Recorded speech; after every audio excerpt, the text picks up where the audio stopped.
Bismillahirrahmanirrahim.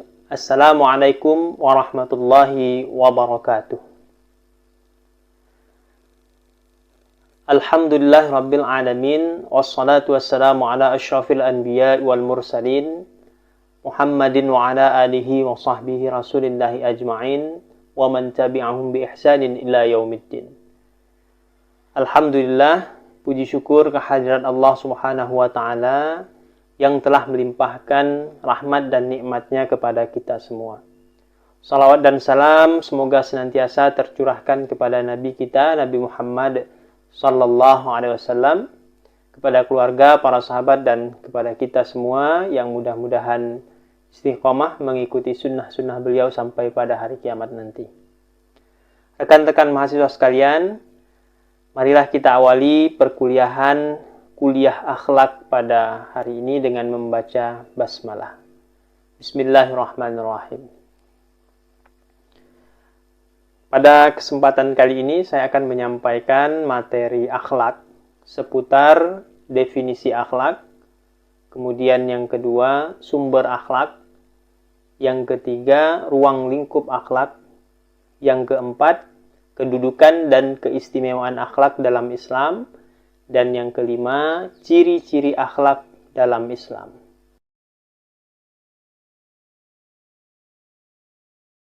Rekan-rekan mahasiswa sekalian yang dirahmati Allah Subhanahu wa ta'ala, kita masuk yang pertama, yaitu definisi akhlak.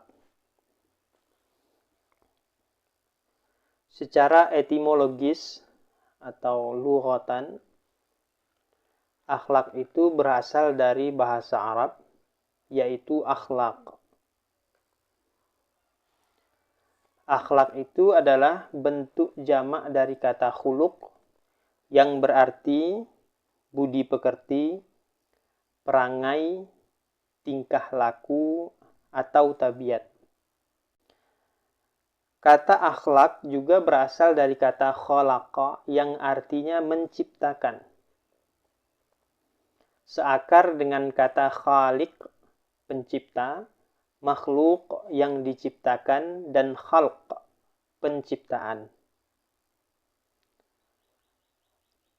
Nah, Profesor Dr. Yunahar Ilyas menjelaskan bahwa kesamaan akar kata di atas itu mengisyaratkan bahwa dalam akhlak tercakup pengertian terciptanya keterpaduan antara kehendak Khalik, Tuhan, dengan perilaku makhluk, manusia.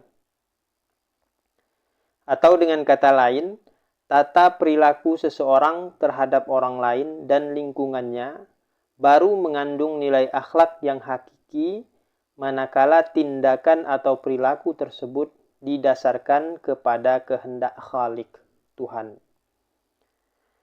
Dari pengertian etimologis seperti ini, akhlak bukan saja merupakan tata aturan atau norma perilaku yang mengatur hubungan antara sesama manusia, tetapi juga norma yang mengatur hubungan antara manusia dengan Tuhan dan bahkan dengan alam semesta sekalipun. Nah, itu ya di antara definisi akhlak jika ditinjau dari sisi etimologis. Kemudian secara terminologis, akhlak itu ialah sifat yang tertanam dalam jiwa manusia sehingga ia akan muncul secara spontan bila mana diperlukan, tanpa memerlukan pemikiran atau pertimbangan lebih dahulu, serta tidak memerlukan dorongan dari luar. Itulah yang dimaksud dengan akhlak. Ada 3 kata kunci yang bisa kita catat. Pertama, akhlak itu adalah sifat yang tertanam dalam diri kita. Kemudian yang kedua, munculnya secara spontan. Ya, tidak memerlukan pemikiran atau pertimbangan lebih dahulu. Dan yang ketiga, akhlak itu tidak memerlukan dorongan dari luar. Sebagai ilustrasi misalnya, bila seseorang menyumbang dalam jumlah besar untuk pembangunan masjid setelah mendapat dorongan dari seorang da'i, Ya, yang da'i itu mengemukakan ayat-ayat dan hadis-hadis tentang keutamaan membangun masjid di dunia. Maka orang tadi belum bisa dikatakan mempunyai sifat pemurah. Karena kepemurahannya waktu itu lahir setelah mendapat dorongan dari luar ya, dari seorang dai tadi ya yang menyampaikan keutamaan-keutamaan membangun masjid. Dan belum tentu muncul lagi pada kesempatan yang lain.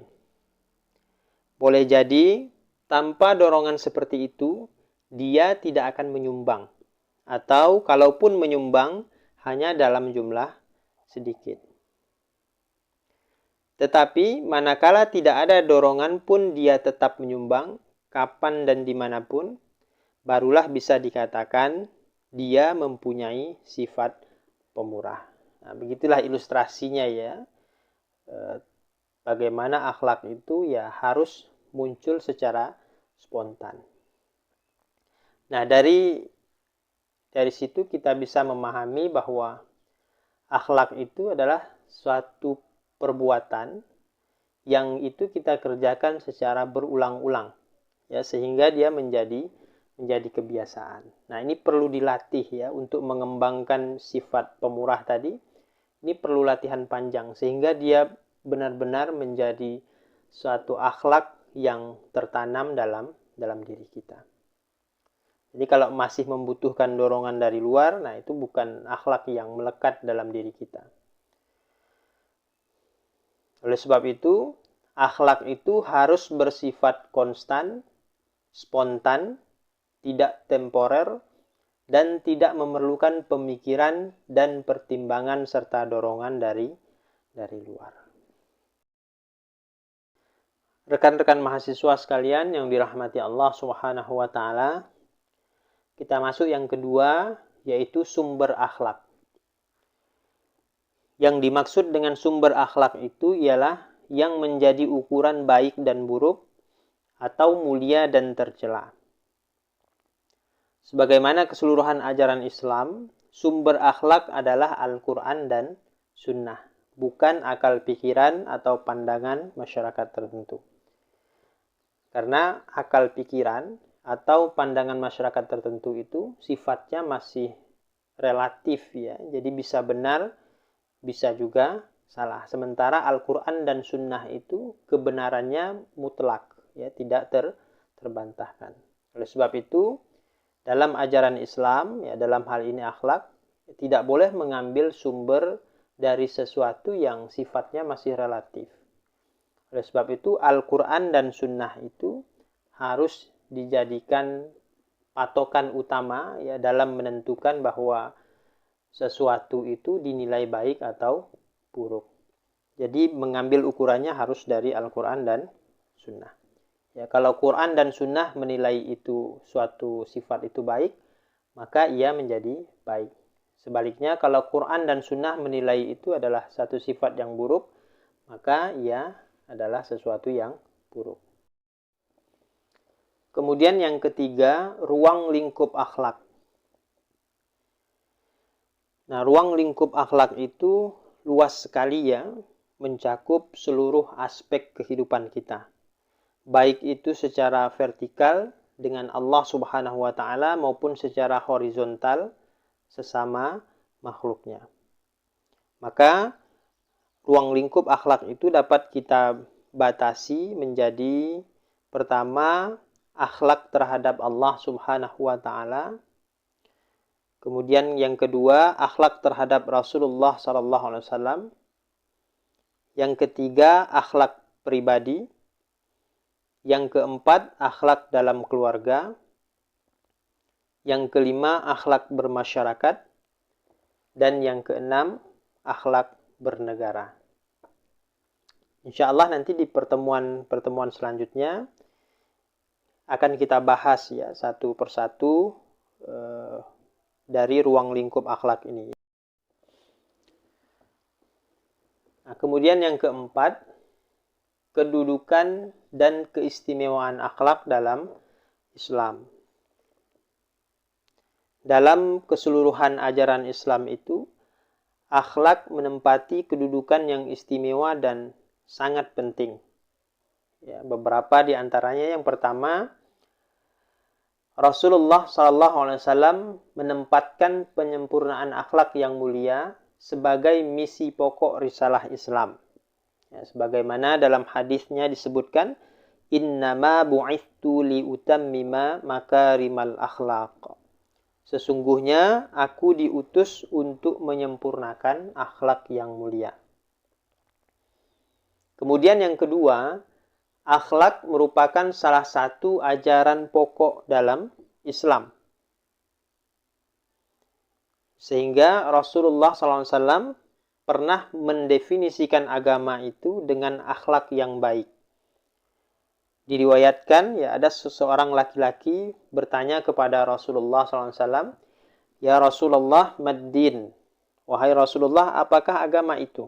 Ya, faqala Rasulullah SAW, kemudian Rasulullah SAW menjawab, husnul khuluq. Agama itu adalah akhlak yang baik. Kemudian yang ketiga, akhlak yang baik akan memberatkan timbangan kebaikan seseorang nanti pada hari kiamat. Ya, misalnya Nabi mengatakan, ma min syai'in athqalu fi mizanil 'abdil mu'mini yaumal qiyamati min husnil khuluq. Tidak ada satupun yang akan lebih memberatkan timbangan kebaikan seorang hamba mukmin nanti pada hari kiamat selain dari akhlak yang baik. Jadi, akhlak yang baik itu akan memberatkan timbangan kebaikan kita nanti pada hari kiamat. Yang keempat, Rasulullah SAW menjadikan baik buruknya akhlak seseorang sebagai ukuran kualitas imannya. Misalnya dalam hadis, akmalul mu'minina imanan ahsanuhum khuluqan. Orang mukmin yang paling sempurna imannya adalah yang paling baik akhlaknya. Dalam hadis lain lagi, misalnya, man kana yu'minu billahi wal yaumil akhir falyaqul khairan aw liyasmut, wa man kana yu'minu billahi wal yaumil akhir falyukrim jarahu, wa man kana yu'minu billahi wal yaumil akhir falyukrim dhaifahu. Barang siapa yang beriman kepada Allah dan hari akhir, maka hendaklah ia berkata yang baik atau diam. Barang siapa yang beriman kepada Allah dan hari akhir, maka hendaklah ia memuliakan tetangganya.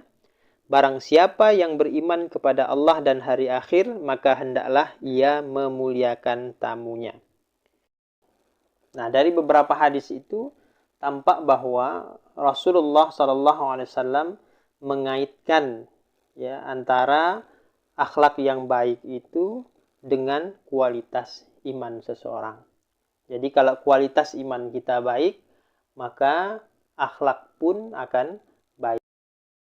Yang kelima, Islam menjadikan akhlak yang baik sebagai bukti dan buah dari ibadah kepada Allah Subhanahu wa Ta'ala. Misalnya salat. Di dalam Al-Quran, Allah menyatakan, wa aqimis shalah innas salata tanha 'anil fahsya'i wal munkar. Dan dirikanlah salat, sesungguhnya salat itu mencegah dari perbuatan-perbuatan keji dan mungkar. Quran Surah Al-Ankabut ayat 45. Jadi, seseorang yang mendirikan salat itu tentu tidak akan mengerjakan segala perbuatan yang tergolong keji dan mungkar. Ya, sebab apalah arti salatnya kalau dia tetap saja mengerjakan kekejian dan kemungkaran. Demikian juga dengan ibadah-ibadah yang lain, ya, misalnya puasa, zakat dan haji. Jadi akhlak yang baik itu adalah buah dari ibadah yang baik, atau ibadah yang baik dan diterima oleh Allah Subhanahu wa Ta'ala tentu akan melahirkan akhlak yang baik dan terpuji. Kemudian yang keenam, Nabi Muhammad SAW selalu berdoa agar Allah Subhanahu wa Ta'ala membaikkan akhlak beliau.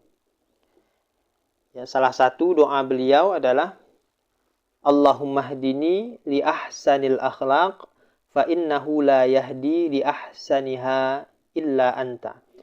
wasrif anni sayyi'aha fa innahu la yasrif anni sayyi'aha illa anta.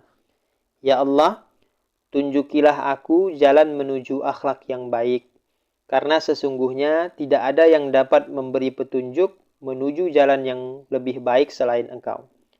Hindarkanlah aku dari akhlak yang buruk, karena sesungguhnya tidak ada yang dapat menghindarkan aku dari akhlak yang buruk kecuali Engkau. Jadi di samping kita melakukan latihan yang panjang untuk membentuk akhlak dalam diri kita, ya akhlak tertentu dalam diri kita, kita juga dianjurkan untuk berdoa kepada Allah Subhanahu wa taala, memohon kepada Allah supaya Allah membaikkan akhlak kita. Rekan-rekan mahasiswa sekalian yang dirahmati Allah Subhanahu wa taala, yang terakhir, ciri-ciri akhlak dalam Islam. Ya, paling tidak ada 5 ciri khas akhlak dalam Islam. Yang pertama, akhlak Rabbani. Ajaran akhlak dalam Islam bersumber dari wahyu ilahi yang termaktub dalam Al-Quran dan Sunnah. Di dalam Al-Quran terdapat lebih kurang 1.500 ayat yang mengandung ajaran akhlak, baik yang teoritis maupun yang praktis. Demikian pula hadis-hadis Nabi. Sangat banyak jumlahnya yang memberikan pedoman akhlak. Sifat Rabbani dari akhlak juga menyangkut tujuannya, yaitu untuk memperoleh kebahagiaan di dunia kini dan di akhirat nanti. Ciri Rabbani juga menegaskan bahwa akhlak dalam Islam bukanlah moral yang kondisional dan situasional, tetapi akhlak yang benar-benar memiliki nilai yang mutlak. Kemudian ciri yang kedua, akhlak manusiawi. Ajaran akhlak dalam Islam sejalan dan memenuhi tuntutan fitrah manusia. Kerinduan jiwa manusia kepada kebaikan akan terpenuhi dengan mengikuti ajaran akhlak dalam Islam. Ajaran akhlak dalam Islam diperuntukkan bagi manusia yang merindukan kebahagiaan dalam arti hakiki, ya, bukan kebahagiaan semu. Akhlak Islam adalah akhlak yang benar-benar memelihara eksistensi manusia sebagai makhluk terhormat sesuai dengan fitrahnya. Kemudian yang ketiga, akhlak universal. Ajaran akhlak dalam Islam sesuai dengan kemanusiaan yang universal dan mencakup segala aspek hidup manusia, baik yang dimensinya vertikal maupun horizontal. Yang keempat, akhlak keseimbangan. Ajaran akhlak dalam Islam berada di tengah, antara yang menghayalkan manusia sebagai malaikat, yang menitik beratkan segi kebaikannya, dan yang menghayalkan manusia seperti hewan, yang menitik beratkan sifat keburukannya saja. Manusia menurut pandangan Islam memiliki 2 kekuatan dalam dirinya. Kekuatan baik pada hati nurani dan akalnya, dan kekuatan buruk pada hawa nafsunya. Manusia memiliki naluriah hewani dan juga ruhaniyah malaikat. Manusia memiliki unsur rohani dan jasmani yang memerlukan pelayanan masing-masing secara seimbang. Manusia hidup tidak hanya di dunia kini, tetapi dilanjutkan dengan kehidupan di akhirat nanti. Hidup di dunia merupakan ladang bagi akhirat. Akhlak Islam memenuhi tuntutan kebutuhan manusia, jasmani dan rohani secara seimbang. Memenuhi tuntutan hidup bahagia di dunia dan di akhirat secara seimbang pula. Bahkan, memenuhi kebutuhan pribadi harus seimbang dengan memenuhi kewajiban terhadap masyarakat.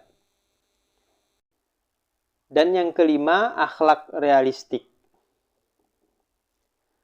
Ajaran akhlak dalam Islam memperhatikan kenyataan hidup manusia.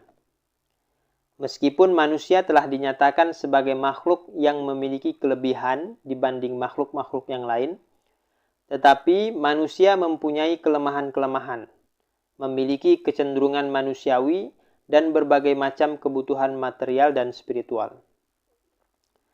Dengan kelemahan-kelemahannya itu, manusia sangat mungkin melakukan kesalahan-kesalahan dan pelanggaran. Oleh sebab itu, Islam memberikan kesempatan kepada manusia yang melakukan kesalahan untuk memperbaiki diri dengan bertobat. Bahkan, dalam keadaan terpaksa, Islam membolehkan manusia melakukan sesuatu yang dalam keadaan biasa tidak dibenarkan. Allah Subhanahu wa taala menyatakan dalam Quran surah Al-Baqarah ayat 173, "Famanitturra ghaira baghin wala 'adin fala itsma 'alaih. Innallaha ghafurur rahim." Barang siapa terpaksa bukan karena membangkang dan sengaja melanggar aturan, tiadalah ia berdosa. Sungguh Allah Maha Pengampun dan Maha Penyayang.